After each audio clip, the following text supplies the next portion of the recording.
Para sa ating lahat, lalo na dun sa mga OFW, kung nag-iisa at nalulumbay, the Lord is just a prayer away. Mahal ka ng Diyos. Jesus loves you. Kung nag-iisa at nalulumbay dahil sa hirap mong tinataglay, kung kailangan mo ng karamay, tumawag ka at siya'y naghihintay. Siya ang iyong kailangan, sandigan, kaibigan mo. Siya ang araw at lagi, ang karamay kong sawi. Siya ay si Jesus sa bawat sandali. Isang tawag lang siya at siya'y naghihintay palagi. Mahal na mahal ka niya. Ang buhay mo ay walang sigla, laging takot at laging alaala. Tanging kay Jesus makakaasa, kaligtasa'y lubos na ligaya. Siya ang dapat tanggapin at kilalin sa buhay mo. Siya nung bukas ngayon, sa dalangin ko'y tugon. Siya ay si Jesus sa habang panahon.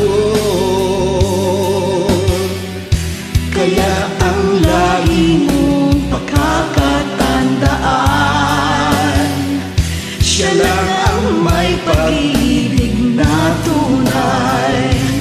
Pag-ibig na tunay. Siya ang iyong kailangan, sandigan,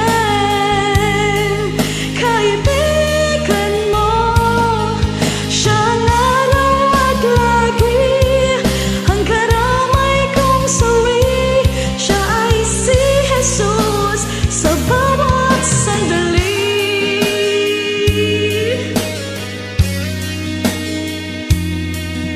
Hindi makakapasok ang Diyos sa buhay natin kung di natin siya papapasukin sa ating puso. Ang puso, kaibigan, kapatid, yan ang pinaka-importante. Dahil sa puso, siya ang kanyang tahanan. Mahal ka ng Diyos. Siya ang iyong kailangan, sandigan, kaibigan mo. Siya araw mong lagi, at karamay kong sawi. Siya ay si Jesus sa bawat sandali. Siya ang dapat tanggapin at kilalin sa buhay mo. Siya noong bukas ngayon, sa dalangin ko'y tugon. Siya ay si Jesus sa habang panahon.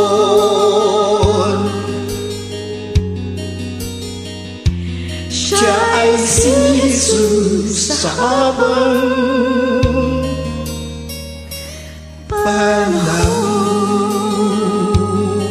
Our Lord is the same yesterday, today, and forevermore. And He loves you so much that He died for you and for me to have the forgiveness of sin.